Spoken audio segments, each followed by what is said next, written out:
O tribunal já estava cheio quando o garoto de 14 anos entrou escoltado, com um sorriso torto no rosto e um olhar que parecia desafiar tudo ao redor. Enquanto as pessoas se ajeitavam nas cadeiras, ele cochichava e ria baixo, como se estivesse num corredor de escola e não diante de um juiz. Do outro lado, a família da vítima permanecia em silêncio absoluto, olhos inchados, corpos rígidos, como se qualquer movimento pudesse rasgar de vez o pouco de controle que ainda restava. A diferença entre os dois lados da sala era brutal e impossível de ignorar. Ali, o tempo parecia ter parado apenas para observar aquele contraste. O garoto se sentou com desleixo, cruzando os braços e esticando as pernas, claramente confortável. Em nenhum momento demonstrou medo, preocupação ou dúvida sobre o que estava acontecendo. Para ele, aquilo era quase uma formalidade, algo que precisava ser suportado antes de voltar à vida normal. A idade parecia funcionar como um escudo invisível, e ele tinha plena consciência disso. Seus gestos diziam, sem palavras, que nada realmente sério poderia acontecer com alguém tão novo. O juiz entrou e todos se levantaram, mas o menino demorou alguns segundos para acompanhar o movimento, como se estivesse entediado demais para respeitar o ritual. Quando finalmente ficou de pé, lançou um olhar rápido pelo plenário, avaliando rostos, buscando reações, quase se divertindo com o clima pesado. Não havia arrependimento em sua expressão, apenas curiosidade e um certo orgulho mal disfarçado.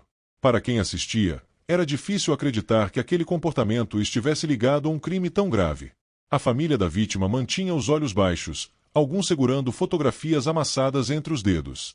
Ninguém ali precisava dizer nada para que a dor fosse evidente. Cada respiração parecia pesada, cada suspiro carregava uma história interrompida. Enquanto isso, o réu balançava a perna, batucava os dedos na mesa e trocava olhares com o advogado, como se estivesse apenas esperando o tempo passar. A justiça, naquele instante, parecia um palco onde apenas um dos lados levava tudo como brincadeira.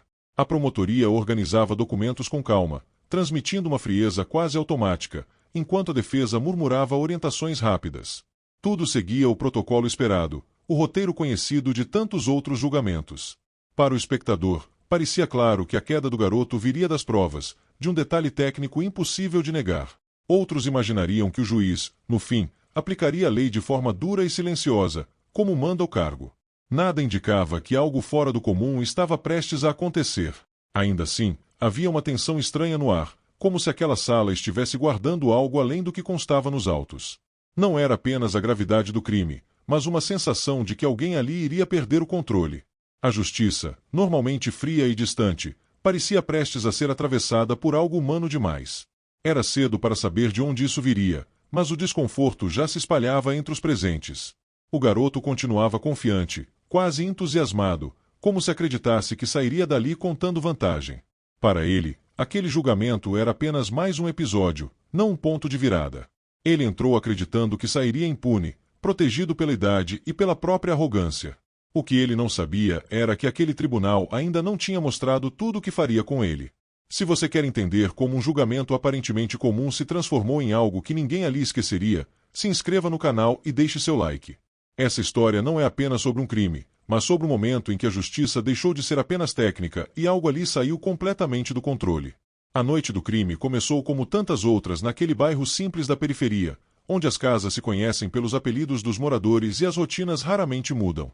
As luzes iam se apagando uma a uma, o som das televisões diminuía e o cheiro de comida caseira ainda pairava no ar. A vítima, chamada Ana Paula, seguia um ritual comum, trancando o portão com cuidado, conferindo se o gás estava fechado e deixando a bolsa sobre a mesa da sala. Nada naquela cena indicava que aquela seria sua última noite. Ana Paula era conhecida pela vizinhança pelo jeito calmo e pela rotina previsível. Trabalhava o dia inteiro, voltava para casa no mesmo horário e sempre parava para conversar com alguém no portão. Gostava de cuidar das plantas na pequena varanda e tinha o hábito de deixar uma luz acesa na cozinha, mesmo depois de ir dormir. Pequenos detalhes que, para quem convivia com ela, eram quase invisíveis, mas que agora ganhavam um peso enorme. Ela não era apenas uma vítima, era alguém com uma vida inteira acontecendo até aquele momento. Dentro da casa, tudo estava em ordem. A televisão ligada em volume baixo, uma caneca esquecida na pia, o sofá ainda quente de quem havia se levantado há pouco. Era um ambiente comum, acolhedor, daqueles que passam uma sensação de segurança quase automática. Ana Paula se movimentava sem pressa, como quem confia no lugar onde vive. O mundo ali dentro parecia protegido do caos que existia fora dos muros. Lá fora, a rua permanecia tranquila, iluminada apenas por postes antigos que piscavam de vez em quando.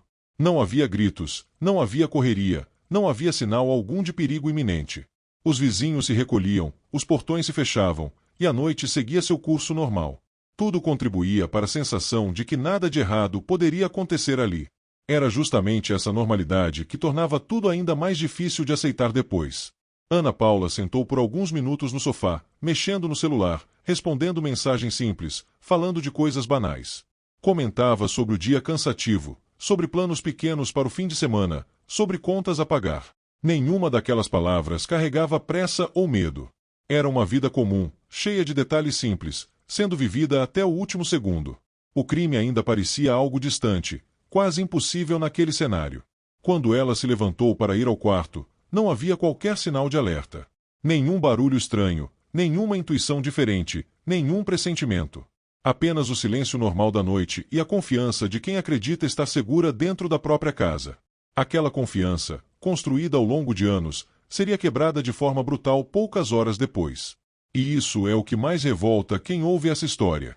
É nesse ponto que a indignação começa a se formar no público, não pelo que ainda não foi contado, mas pelo que já se perdeu.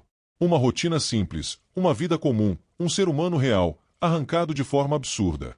Antes mesmo de falar sobre violência, a história já pesa pelo contraste entre o que era e o que deixou de ser. E é isso que torna tudo ainda mais difícil de aceitar. Se essa história já está te causando desconforto, se inscreva no canal e deixe seu like. O que aconteceu naquela casa ultrapassa qualquer limite e ajuda a entender por que aquele julgamento nunca seria apenas mais um. O crime aconteceu sem aviso e sem motivo aparente, rompendo aquela normalidade de forma seca e definitiva. Por fora, a casa de Ana Paula continuava igual às outras da rua, portão fechado, fachada simples, nenhuma marca visível de violência. Por dentro, no entanto, o cenário se transformou em algo impossível de conciliar com a imagem tranquila de poucas horas antes. Não houve anúncio, não houve discussão longa, não houve pedido de socorro ouvido por vizinhos. A violência entrou em silêncio e deixou marcas profundas demais para serem ignoradas. Não foi um roubo que saiu do controle, porque nada de valor foi levado. Os objetos permaneceram onde sempre estiveram, a bolsa continuava sobre a mesa, o celular ficou jogado perto do sofá. Não havia sinais de desespero por dinheiro, nem pressa típica de quem busca fugir rapidamente. Tudo indicava que o objetivo nunca foi ganhar algo material. O que restou foi apenas destruição, fria e sem propósito claro. A brutalidade do ato contrastava com a simplicidade do lugar. Uma casa comum, com móveis simples, se tornou palco de uma violência absurda, difícil até de ser descrita sem causar revolta. Não houve justificativa emocional, não houve provocação conhecida, não houve qualquer narrativa que tornasse aquilo compreensível.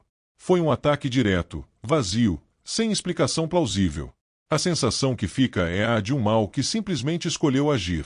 Os detalhes encontrados depois reforçaram ainda mais essa ideia de violência sem sentido. Nada indicava luta prolongada, nada sugeria que Ana Paula tivesse chance real de escapar. O crime não foi impulsivo no sentido humano, foi impulsivo no sentido cruel, quase automático. Como se quem cometeu não enxergasse ali uma pessoa, mas apenas um alvo. Esse tipo de violência ultrapassa qualquer limite moral conhecido. Quando o corpo foi encontrado, a cena chocou até os profissionais mais experientes. Não apenas pela gravidade, mas pela ausência completa de lógica. Policiais relataram depois que o que mais incomodava não era só o que havia sido feito, mas a pergunta que ficava sem resposta. Por quê? Não havia motivo, não havia ganho, não havia nada que explicasse tamanha crueldade. E isso torna tudo ainda mais difícil de aceitar. A família foi chamada às pressas e enfrentou um dos momentos mais devastadores possíveis. Reconhecer alguém que horas antes estava vivendo uma vida comum é uma experiência que muda qualquer pessoa para sempre. Não houve preparação, não houve tempo para entender, apenas a confirmação de uma perda irreversível. O choque não vinha apenas da morte, mas da forma como ela aconteceu. Uma violência que parecia não caber no mundo real. Para quem acompanha essa história, é aqui que a sensação muda. Já não se trata apenas de tristeza, mas de indignação profunda. A ideia de que alguém tão jovem possa cometer algo assim, sem motivo algum, faz surgir perguntas desconfortáveis. O público começa a sentir que isso ultrapassou qualquer limite aceitável, que não se trata apenas de um erro, mas de algo muito mais grave. Se você quer entender como um crime aparentemente sem sentido levou um juiz a quebrar emocionalmente diante de todos, se inscreva no canal e deixe seu like. A partir daqui, a história deixa de ser apenas sobre o que aconteceu naquela casa e passa a revelar falhas muito maiores do que parecem à primeira vista. A investigação começou ainda naquela madrugada, sem pressa aparente, mas com uma certeza silenciosa de que aquilo não ficaria sem resposta. Câmeras da rua, registros de celulares próximos e pequenos rastros esquecidos no caminho começaram a ser reunidos de forma quase automática. Nada sofisticado demais, nada digno de filme. Apenas erros simples, comuns, cometidos por quem acredita que não será responsabilizado. Cada detalhe empurrava a história para um desfecho que já parecia inevitável. As imagens mostravam movimentos discretos, horários claros, uma sequência que não deixava muito espaço para dúvida. O que mais chamou a atenção dos investigadores não foi a inteligência do crime, mas justamente o contrário. A sensação era de descuido, de alguém que não se importou em apagar rastros. Como se a ideia de consequência simplesmente não existisse. Para quem analisava o material, ficava cada vez mais claro que a queda não viria por genialidade policial, mas pela própria arrogância de quem achou que nada daria errado. A prisão aconteceu de forma banal, quase anticlimática. O garoto foi abordado em um momento comum, longe de qualquer cena dramática. Não houve fuga, não houve resistência, não houve desespero. Ele reagiu com tédio, como se aquilo fosse apenas um incômodo temporário. Durante o trajeto, manteve a postura relaxada, fez comentários fora de hora e demonstrou mais irritação pela interrupção da rotina do que preocupação com o que estava por vir. Na delegacia, o comportamento continuou o mesmo. Nenhum sinal de medo, nenhuma tentativa real de explicar ou justificar. Ele respondia de forma curta, às vezes com ironia, como se estivesse entediado com as perguntas. Para os policiais, aquilo causava mais desconforto do que agressividade. Era a frieza de alguém que não parecia entender a gravidade do que havia feito. Um distanciamento quase inquietante. As evidências se acumulavam com rapidez. Horários, registros, testemunhos indiretos, tudo apontava na mesma direção. Não havia espaço para grandes reviravoltas ou surpresas técnicas. Para quem acompanha o caso, fica claro que a condenação não seria uma questão de se, mas de quando. A investigação cumpria seu papel, fechando cada brecha possível. O sistema, ao menos naquele ponto, parecia funcionar. Nesse momento, a curiosidade do público muda completamente de eixo. Já não importa descobrir quem cometeu o crime, isso se torna quase irrelevante. A pergunta passa a ser outra, muito mais incômoda. O que ainda falta acontecer para que esse julgamento se torne diferente de tantos outros? O que pode quebrar a frieza que normalmente envolve decisões desse tipo? O garoto seguia confiante, mesmo com tudo se fechando ao redor. A idade continuava sendo, para ele, um argumento silencioso, uma garantia invisível. Ele parecia acreditar que, no fim, tudo se resolveria com um puxão de orelha institucional. Essa certeza começava a incomodar não só a família da vítima, mas também quem observava de fora. A sensação de injustiça crescia a cada nova informação. É nesse ponto que a história deixa claro que o impacto do julgamento não viria das provas, nem da investigação bem feita. Tudo isso já estava dado. O que faltava não estava nos autos, mas nas pessoas envolvidas. Algo ainda precisava acontecer para que aquele caso deixasse de ser apenas mais um número e se transformasse em um momento que ninguém ali esqueceria. O julgamento começou com uma aparência de normalidade, como tantos outros que passam diariamente pelos tribunais do país. A promotoria falou com voz firme, sem excessos, apresentando os fatos de forma direta, quase fria. Destacou a ausência completa de remorso, o comportamento repetidamente arrogante do réu e o perigo real que alguém assim representava para a sociedade. Não havia tentativa de espetáculo, apenas a exposição crua de atitudes que falavam mais alto do que qualquer laudo psicológico.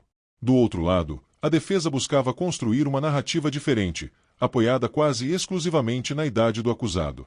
Falava-se em imaturidade, em ambiente familiar desestruturado, em decisões impulsivas típicas da adolescência. A palavra criança surgia com frequência, como se pudesse suavizar tudo o que havia sido feito. O advogado insistia que ainda havia tempo para recuperação, que aquele garoto não podia ser tratado como um adulto endurecido pelo crime. Enquanto essas duas narrativas se chocavam, o réu parecia alheio a tudo. Em momentos inadequados, ria baixo, cochichava comentários e revirava os olhos durante falas mais emocionadas. Quando o nome de Ana Paula era mencionado, ele demonstrava tédio, como se estivesse ouvindo uma história repetida demais. Cada gesto desses corroía silenciosamente o esforço da própria defesa. Não era preciso acusá-lo de nada além do que ele mesmo mostrava ali. Testemunhas foram ouvidas e o clima no tribunal começou a pesar. Familiares da vítima falavam com dificuldade, engolindo o choro para conseguir concluir frases simples. Em contraste, o garoto mantinha a postura relaxada, às vezes balançando a cadeira, às vezes olhando para o relógio. Para quem assistia, ficava claro que não se tratava apenas de um crime no passado, mas de uma postura presente que se recusava a reconhecer qualquer limite. A promotoria percebeu isso e deixou que o próprio comportamento do réu falasse. Não era necessário levantar a voz ou apelar para adjetivos fortes. Bastava apontar o que todos estavam vendo. A falta de empatia, o desprezo pelas consequências, a confiança cega de quem acredita estar acima de qualquer julgamento. A cada minuto, o contraste entre discurso e realidade se tornava mais evidente. A defesa tentava retomar o controle, pedindo calma, pedindo compreensão, pedindo que o tribunal separasse a pessoa do ato. Mas o problema era justamente esse. As atitudes do garoto dentro do tribunal estavam se tornando parte do julgamento. Não como prova técnica, mas como expressão clara de caráter naquele momento. Algo que nenhuma tese bem construída conseguia esconder. O público, agora, já não esperava mais uma surpresa jurídica. A condenação parecia certa. O que mantinha todos atentos era outra coisa, muito mais desconfortável. A sensação de que ainda havia uma peça faltando, algo humano demais para estar nos autos, mas forte o suficiente para mudar o clima daquela sala. O julgamento seguia, mas a tensão crescia em silêncio. Era nesse ambiente carregado que começava a se formar uma expectativa diferente. Não sobre a sentença em si, mas sobre quem ainda iria se manifestar. Alguém que até então permanecerá calado, observado, quase invisível. E sem que muitos percebessem, o peso daquele julgamento começava a se deslocar lentamente para um único ponto. A presença da mãe do garoto sempre esteve ali, sentada algumas fileiras atrás, quase apagada, evitando olhares, mantendo as mãos apertadas no colo. Até aquele momento, ela era apenas uma figura silenciosa, observada mais pela expectativa do que por qualquer ação concreta. Para a defesa, ela representava a última chance de humanizar o réu, de mostrar que por trás daquele comportamento havia um contexto, uma história, talvez até um pedido de socorro ignorado. Era nela que o advogado depositava sua aposta final. O juiz também parecia atento àquela presença. Em muitos julgamentos, é nesse ponto que surge um discurso ensaiado, carregado de emoção, pedidos de perdão, promessas de mudança. Algo que não muda a lei, mas toca a consciência. Havia uma expectativa quase coletiva de que aquela mulher levantaria, choraria e pediria misericórdia pelo filho. Era o roteiro clássico que todos, de alguma forma, esperavam ver se repetir. O garoto, por sua vez, demonstrava absoluta tranquilidade. Em alguns momentos, chegou a olhar para a mãe com impaciência, como quem espera que ela cumpra um papel combinado. Seu semblante indicava confiança de que aquele seria o momento decisivo a seu favor. A ideia de que alguém poderia falar algo que realmente o prejudicasse parecia simplesmente fora de cogitação. Ele continuava acreditando que tudo estava sob controle. A defesa pediu a palavra e anunciou que a mãe gostaria de se manifestar. Um murmúrio percorreu o tribunal, misto de curiosidade e antecipação. A família da vítima permaneceu imóvel, sem demonstrar reação. Já haviam ouvido pedidos demais, desculpas demais, explicações demais. Ainda assim, aquele instante carregava um peso diferente. Algo parecia prestes a romper a previsibilidade do julgamento. A mulher se levantou devagar, respirando fundo antes de dar o primeiro passo. Seu rosto não demonstrava o desespero esperado, mas um cansaço profundo, quase antigo. Ela caminhou até o local indicado, recusando discretamente o papel que o advogado tentou lhe entregar. Esse gesto simples passou quase despercebido, mas foi o primeiro sinal de que algo estava fora do script. Quando começou a falar, sua voz saiu firme, sem tremor, sem teatralidade. Não havia lágrimas imediatas, nem apelos diretos. Ela não olhava para o juiz, nem para a promotoria. Falava olhando para o próprio filho, que aos poucos deixava de sorrir. Cada palavra parecia cuidadosamente escolhida, não para convencer, mas para aliviar um peso que carregava há muito tempo. O clima no tribunal começou a mudar de forma quase imperceptível. A expectativa de um pedido de perdão dava lugar a um silêncio desconfortável. Algo naquela postura, naquela recusa ao discurso ensaiado, indicava que aquela fala não seria como as outras. E naquele instante, sem que ninguém dissesse nada, ficou claro que o julgamento estava prestes a entrar em um território completamente diferente. A mãe respirou fundo mais uma vez e continuou, como quem decide, finalmente, dizer aquilo que sempre evitou. O que viria a seguir não estava nos autos, não estava nos argumentos jurídicos, mas tinha força suficiente para abalar tudo o que havia sido construído até ali. E o garoto, agora atento, parecia perceber tarde demais que aquela não seria uma defesa, mas uma revelação. A mãe começou dizendo que não estava ali para pedir desculpas nem para implorar por misericórdia, e essa frase caiu no tribunal como um choque seco. Ela afirmou que por muito tempo escolheu fechar os olhos para o que via dentro de casa, acreditando que aquilo era apenas rebeldia, fase, coisa de adolescente. Contou que encobriu comportamentos, justificou agressões verbais, ignorou sinais claros de falta de empatia. Cada palavra parecia retirar uma camada de proteção que ainda restava ao réu. Ela assumiu, diante de todos, que teve medo de impor limites, medo de ser rejeitada pelo próprio filho. Disse que preferiu o silêncio ao confronto, a conveniência ao dever. Revelou que, em mais de uma ocasião, foi chamada pela escola, alertada por vizinhos, e ainda assim escolheu acreditar que nada de grave aconteceria. Não falou com raiva, nem com desespero, mas com uma lucidez dolorosa. Era uma confissão que ninguém esperava ouvir naquele espaço. Enquanto ela falava, o garoto começou a se remexer na cadeira, o sorriso desaparecendo lentamente. Primeiro veio a inquietação, depois a irritação visível. Ele tentava interrompê-la com olhares, com movimentos bruscos, mas ela continuava, sem olhar para o advogado, sem pedir permissão. Disse que sabia que aquela fala não ajudaria o filho, mas que ajudaria a verdade. E, para ela, naquele momento, isso era mais importante. Ela afirmou que criou o filho acreditando que amor significava proteção absoluta, quando, na verdade, deveria ter sido responsabilidade. Reconheceu que, ao protegê-lo das consequências por tanto tempo, ajudou a construir a certeza de impunidade que agora estava diante de todos. Assumiu que aquela confiança debochada no tribunal não nasceu ali, mas foi cultivada em casa, dia após dia. O silêncio era tão intenso que se ouvia apenas sua voz ecoando no plenário. Foi então que o garoto explodiu. Gritou para que ela parasse, chamou a mãe de mentirosa, bateu na mesa com força. A máscara de indiferença caiu de vez, dando lugar a um descontrole bruto. Pela primeira vez desde o início do julgamento, ele parecia não saber o que fazer. Aquele momento revelava algo que nenhuma prova técnica havia conseguido mostrar. Quem ele realmente era quando perdia o controle. O juiz precisou pedir ordem, mas o impacto já estava feito. A reação do réu confirmava cada palavra dita pela mãe. Não havia arrependimento, apenas raiva por ter sido exposto. A família da vítima chorava em silêncio, não por vingança, mas pela confirmação de que a violência não havia sido um acidente isolado. O clima no tribunal havia mudado de forma definitiva. A mãe permaneceu de pé, imóvel, enquanto o filho era contido. Seus olhos estavam marejados, mas sua postura continuava firme. Ela não tentou se justificar, nem amenizar o que havia dito. Apenas afirmou que carregaria aquela culpa para sempre, mas que não poderia mais mentir. A verdade, naquele momento, parecia mais pesada do que qualquer sentença. Quando ela se sentou, ninguém se mexeu. Não houve cochichos, não houve comentários. Era como se todos precisassem de alguns segundos para compreender o que acabará de acontecer. Aquela fala tinha atravessado o julgamento como uma lâmina, cortando qualquer ilusão restante. Nada dali em diante seria apenas jurídico. Foi nesse instante que todos perceberam que algo havia se quebrado de forma irreversível. Não apenas a imagem do réu, mas o próprio equilíbrio emocional do tribunal.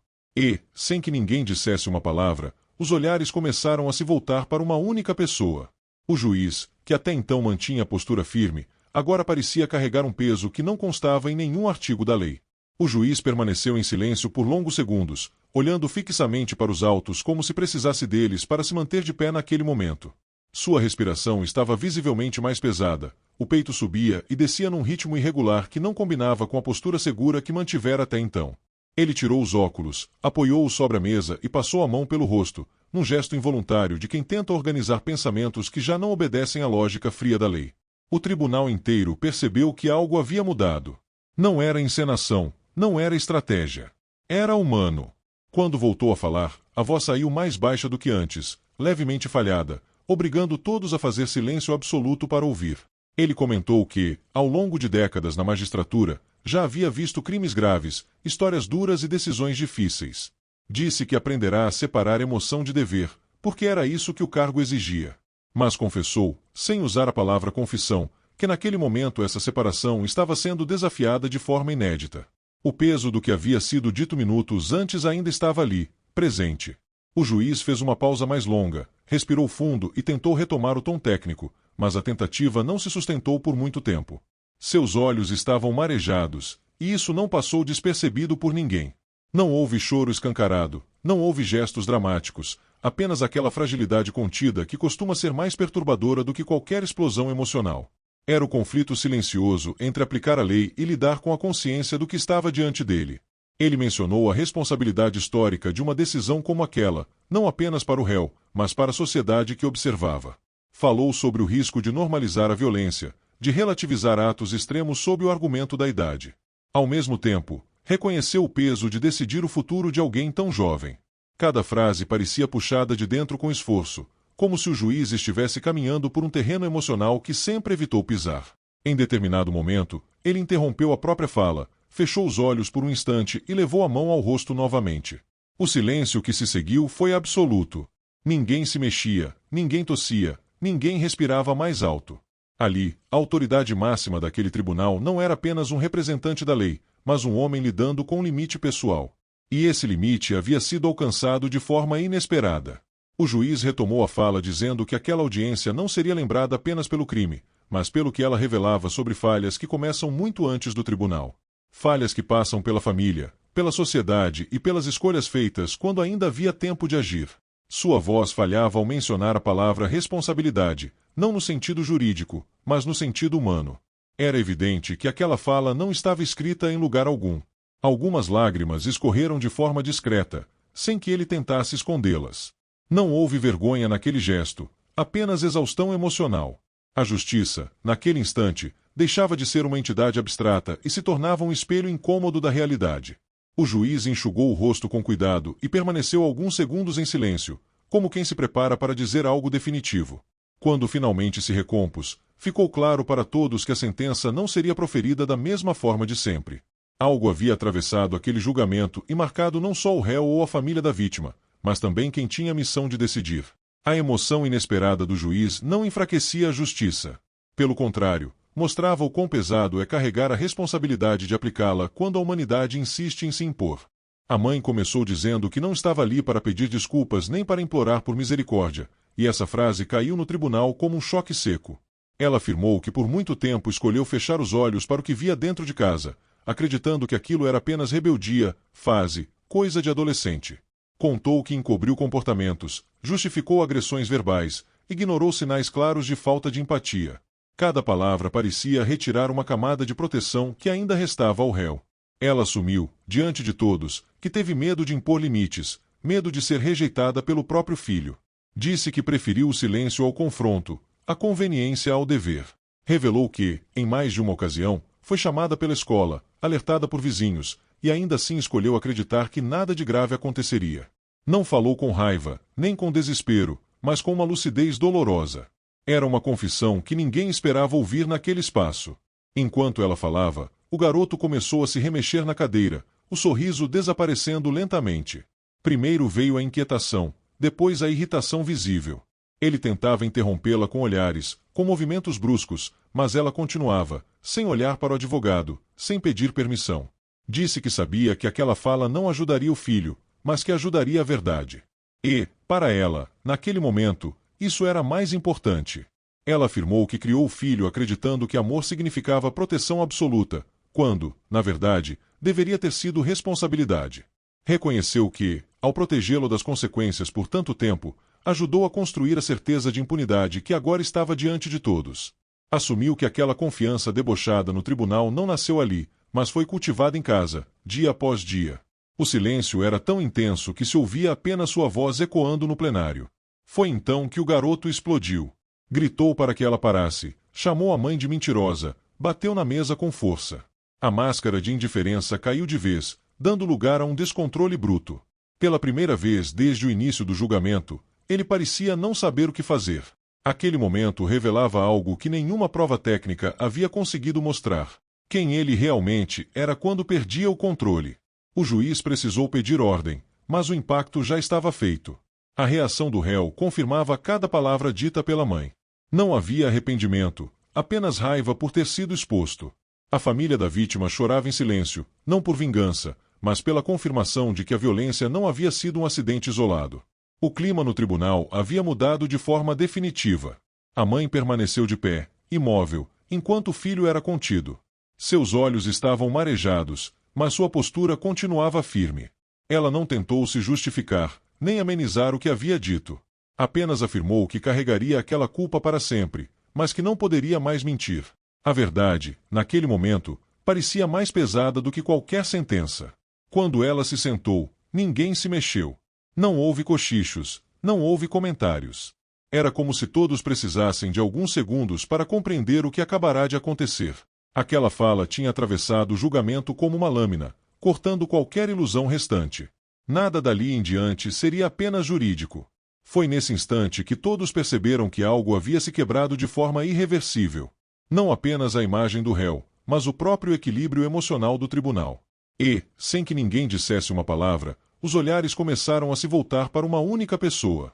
O juiz, que até então mantinha a postura firme, agora parecia carregar um peso que não constava em nenhum artigo da lei. O juiz permaneceu em silêncio por longos segundos, olhando fixamente para os autos como se precisasse deles para se manter de pé naquele momento. Sua respiração estava visivelmente mais pesada, o peito subia e descia num ritmo irregular que não combinava com a postura segura que mantivera até então. Ele tirou os óculos, apoiou-os sobre a mesa e passou a mão pelo rosto, num gesto involuntário de quem tenta organizar pensamentos que já não obedecem à lógica fria da lei. O tribunal inteiro percebeu que algo havia mudado. Não era encenação, não era estratégia. Era humano. Quando voltou a falar, a voz saiu mais baixa do que antes, levemente falhada, obrigando todos a fazer silêncio absoluto para ouvir.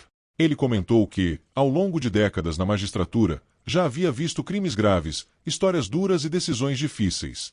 Disse que aprenderá a separar emoção de dever, porque era isso que o cargo exigia. Mas confessou, sem usar a palavra confissão, que naquele momento essa separação estava sendo desafiada de forma inédita. O peso do que havia sido dito minutos antes ainda estava ali, presente. O juiz fez uma pausa mais longa, respirou fundo e tentou retomar o tom técnico, mas a tentativa não se sustentou por muito tempo. Seus olhos estavam marejados, e isso não passou despercebido por ninguém. Não houve choro escancarado, não houve gestos dramáticos, apenas aquela fragilidade contida que costuma ser mais perturbadora do que qualquer explosão emocional.